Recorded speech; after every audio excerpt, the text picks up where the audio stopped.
Just an innocent looking iPhone 7, right? Wrong. Double tap to turn on the glowing Apple logo. Press on it to cycle through modes. Pretty damn cool what you can do with this thing. And just have a glowing logo in the end if you want it. If you want to turn it off, double tap. So let me show you what I'm talking about. This is the brand new China version iPhone 7 glowing LED kit. This is what we get, a easy ready to go kit, and here they are. So this is what it looks like right here. It's a lot different than the earlier ones we've seen in the past. It's a lot tidier, and the way it works is actually different too. Now there are a couple of things I would recommend for this to make your life easier. Obviously a good tool set. I've got an iFixit one, but you can even do it with a kit that it comes with if you order the little tiny tools. But this right here, battery stickers, OEM for your device, they're a few dollars on eBay.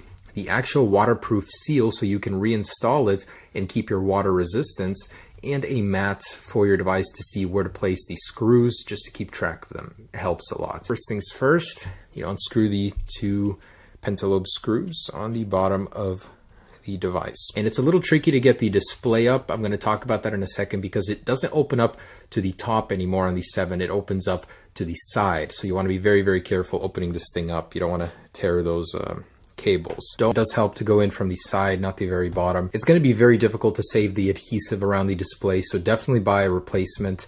So just go around gently around the whole side of the phone, peel away the adhesive here, just like that, and the phone display begins to separate. Again, remember, we're opening to the side, so be very, very gentle in how you're doing this. You don't want to crack your display, but basically pull it out and over. So as you can see, there's these two little clamps here. You got to pull the display down and over. Fold it out and basically take all of these screws out here and this panel here. This one, notice how it's curved. So when we're reinstalling it, we want to put the connector in with that curve so you can close the display. Anyways, gently, I'm going to put a Phillips on and continue. Gently peel that away. And you want to, before unplugging all of these, go ahead and remove this little plate right here. It's held on by two Phillips. So this one doesn't use those little tries. Again, make sure to note the position of these screws as they may vary in size. Metal shielding off. All right, just like that. And these down here. So you've got a few. That one and that one. Cool, so the displays are now separated. You might have that glue sticking it together in some areas. Go ahead and just take that off. So basically very, very gently pry these off. The little stickers holding the battery. All right, I got it. And so gently wiggle it, pull it up and outwards, not like straight. So unplug the battery though before you do anything like that. Oh, this one is, I think, a little bit better. There we go. All right, so I got one side at least. Gently wedge it in there, take your time, and I managed to get it. Pretty cleanly too, I might add. So remove the remainder of the adhesive from the battery as we will be reinstalling new ones. But guys, there it is. The difficult stuff is done. So all we have left to do is take this Apple logo out, replace it, put the connector in there, and it should be good to go. All right, and to remove it, take a very, very thin flathead, and you can basically just wedge it underneath there. It's a very, very strong adhesive actually because of the water resistance, so it might take some time. Heating it would help. Go around and try not to deform it too much. I clearly am not taking my time here. All right, and there you have it. So your Apple logo, just like that. There is a very, very thin film on top of the Apple logo, so make sure to remove that and the little stem part up there before installing. And this is the part where you take your new Apple logo and we're going to position it so it fits right in there. So once you've got it in there, just go ahead and press down as there is that adhesive holding it.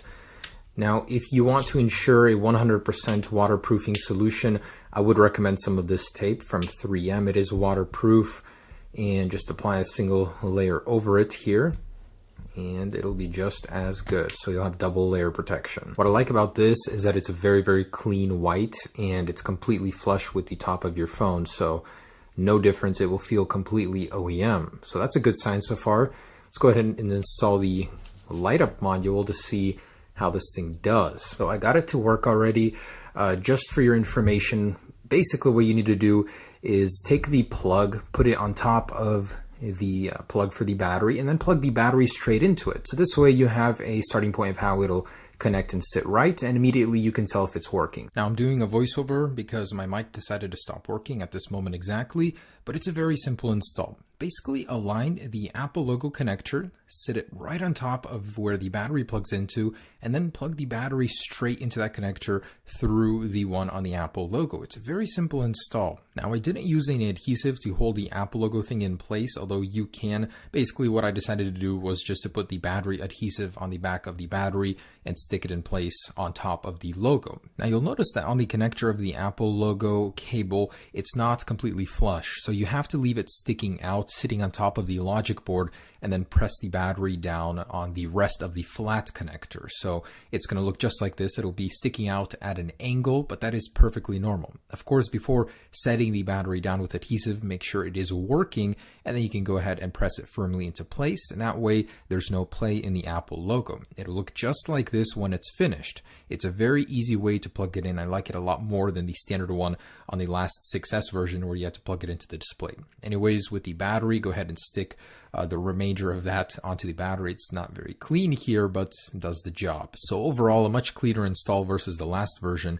And don't forget about the water resistance seal. So on the 7 and 7 Plus, buy one of these. It'll ensure that the water resistance goes nowhere and you still have it. Just go ahead and place it on top, press down into it, and then remove it, and you'll have that brand new seal. All right, so let's take a look at that final result.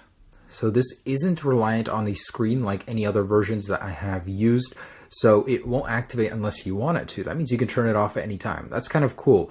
Not something this one has. So although this one is nice and bright, it's much more even looking. This one can be turned off whenever. Plus it has cool strobe modes, and it's touch activated.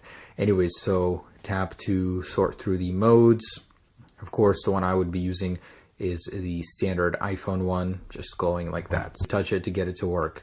Double tap to go on and off. But guys, that is super, super cool. So there it is.